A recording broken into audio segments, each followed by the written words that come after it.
وہ طاہر ہے طبیب ہے، علامہ ہے خطیب ہے، وہ روشنی کے طالبوں کا نور ہے نصیب ہے، اسی کا ہاتھ تھام کے ہم انقلاب لائیں گے، جوانیاں لٹائیں گے، انقلاب لائیں گے۔ آج کے اس کتاب میلہ میں ہمارے ساتھ ہیں محمد طاہر۔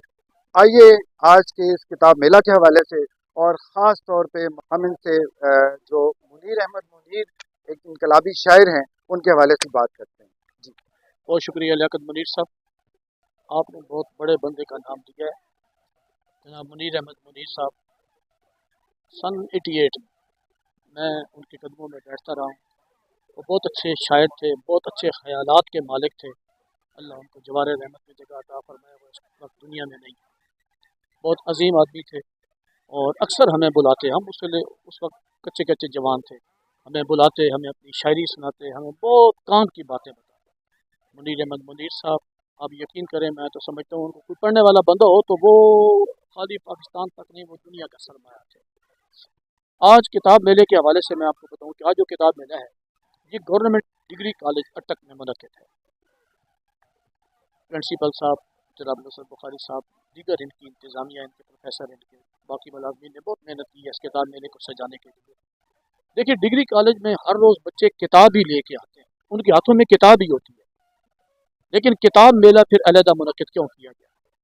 بچے کتابیں پڑھتے ہیں، کورس کی حد تک پڑھتے ہیں، اور اس کے بعد وہ سمجھتے ہیں کہ ہمارا مشن ختم ہو چکا ہے، کتاب سے ہمارا رشتہ ختم ہو چکا ہے۔ کتاب میلے کا بینیفٹ یہ ہے کہ اب یہی نوجوان بچے اور بچیاں جب آ کے یہاں دیکھتے ہیں کہ ایک عام آدمی، ان جیسا ایک عام آدمی، وہ جو کتاب کا لکھاری اور مصنف اپنی کتابیں لے کے بیٹھا ہوا ہے، تو بچوں کے اندر یہ ذوق پیدا ہوتا ہے، یہ محبت اور یہ جنون پیدا ہوتا ہے کہ ہم کیوں نہیں لکھ سکتے۔ کتاب میلے کا بینیفٹ یہ ہے کہ بچوں کے اندر ایک خاص قسم کا یہ ایک علمی شعور پیدا ہوتا ہے کہ ہم خود تحقیق کیسے کریں گے اور خود کتابیں کیسے لکھیں گے اور خود مصنف کیسے بنیں گے۔ وہ مصنفین کی کتابیں ایز اے کورس تو پڑھ رہے ہیں، لیکن وہ خود اپنے آپ کو مصنف کیسے بنائیں گے۔ کتاب میلے سب سے بڑا ان کا بینیفٹ یہ ہے کہ یہ ذوق نوجوان نسل میں، بچوں میں اور عام آدمی میں پیدا ہوتا ہے، اور وہ دیکھتا ہے اور اس کے اندر یہ ذوق پیدا ہوتا ہے کہ میں خود کتابیں کیسے لکھوں۔ بہت شکریہ، تھینک یو۔ اچھا طاہر صاحب، اٹک جو ہے بہت زرخیز ہے، بہت بڑے بڑے ادیب شاعر مصنفین اٹک سے پیدا ہوئے ہیں۔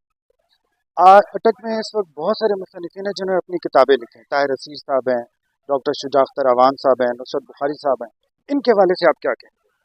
اچھا دیکھیے، یہ کتابوں کے مصنفین ہیں اور واقعی انہوں نے محنت کی ہے، اس میں کوئی شک نہیں۔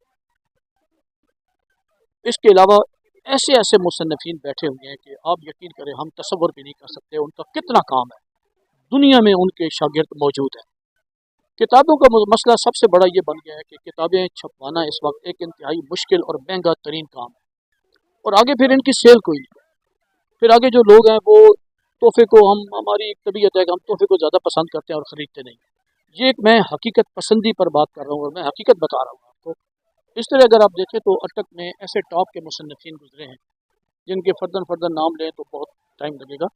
ان لوگوں کی بہت بڑی محنت ہے۔ آج ڈی سی صاحب آئے تھے، ڈپٹی کمشنر صاحب، انہوں نے حال ہی میں ایک بہت خاص مہربانی کی ہے اور ایک اٹک کو ایک ادبی تنظیم دی ہے۔ اس ادبی تنظیم کے حوالے سے ڈپٹی کمشنر صاحب اس وقت جو راحت اور رضا صاحب ہیں، ان کا مجھے سب سے اچھا جو سٹائل پسند ہے وہ یہ عام لوگ ہیں، کتابیں پڑھنے والے لکھنے والے، یہ عام لوگ ہیں۔ ان کو آ کے ایک ایک بندے کو، ایک ایک فرد کو حوصلہ افزائی کرنا، اس کے ساتھ سلام دعا کرنا اور اس کو اہمیت دینا اور اس کے ساتھ خوبصورت میٹھی انداز سے گفتگو کرنا، یہ بھی لوگوں کے دل جگر اتنے بڑے ہو جاتے ہیں جب ایسی گفتگو، میں نے ڈی صاحب سے کہا بھی ہے، یہ ایک بڑا اچھا اور خوشائند عمل ہے۔ انتظامیہ جب تک اپنے اینڈ پر ان کتابوں کے لکھاریوں کو عزت، احترام اور مقام نہیں دے گی، اس وقت تک کتابوں کے لکھاری آسانی سے اپنا وجود قائم نہ رکھ سکیں گے۔ معاشی مسائل ایسے ہیں کہ ہر بندے لکھتا تو بہت زیادہ ہے، کتاب چھاپنا بہت بڑا مسئلہ ہے، آگے اس کی پھر سیل کوئی نہیں ہے، اور یہ ایک ایسا ایشو ہے جس کی وجہ سے اچھے خاصے ہمارے ٹاپ کلاس کے آئیڈیاز رکھنے والے لوگ اپنے آئیڈیاز کو پرنٹ نہیں کروا رہے۔ تو بات یہ ہے کہ ہمارے ہاں اٹک میں جو ہمارے مصنفین ہیں ان کو جب تک پرسنل عزت اور مقام نہیں دیا جائے گا، عام آدمی پیدا نہیں ہوگا۔ ایک عام آدمی تب پیدا ہوگا جب وہ دیکھے گا کہ ان کو اتنی رسپیکٹ مل رہی ہے تو پھر مجھے کیوں نہ ملے۔ جیسے آج یہ ڈگری کالج میں کتاب میلہ ہے، اس سے ہمارے جو نوجوان بچے بچیاں یہاں پڑھ رہے ہیں ان کے اندر یہ ذوق پیدا ہوگا، یہ مصنفین ہیں تو ہم کیسے مصنف بنیں گے۔ سب سے بڑا اس کتاب میلوں کا بینیفٹ یہ ہے کہ ہماری آنے والی نسل میں یہ ذوق اور یہ جنون پیدا ہوتا ہے، یہ شعور جنم لیتا ہے کہ ہم خود مصنف کیسے بنیں. Thank you very much. بہت شکریہ.